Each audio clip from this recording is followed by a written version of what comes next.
I've talked a lot today about Google AdWords, and certainly Yahoo and MSN are very similar to that as well, in that they're going to give you, a large amount of traffic, but also you're going to find there's a good bit of competition.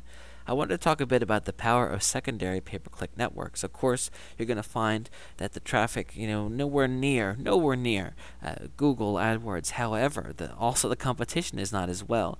You will find that ads that you would have been paying, 50 cents to a dollar, you can find for just a couple of pennies. Now, of course, the thing about it is you're not going to get an avalanche of traffic, but if you go out and you target lots of keywords, it really can add up.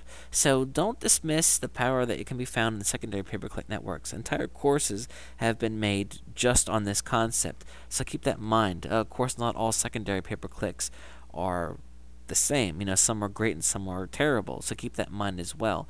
But I gotta tell you, once you have keywords that are doing well in one network, it totally makes sense to get as much money as you can out of them and shop them around to the other networks as well, and make money. Let's say that you have a campaign that's making $100 a day.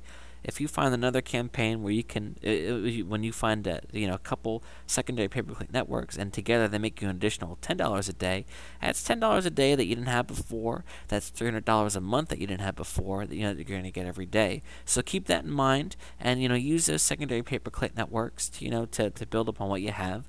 I do again want to discourage you from going out and just starting out with them and also just using them, because it's going to be rougher because you're not going to get as much traffic, and the traffic might not be targeted, and there's so much already out there about Google AdWords. I just think that it's a good place to start. Of course, it's competitive, but it's still a good place to really know what you're doing, and then once you have that knowledge, to apply it to the secondary networks.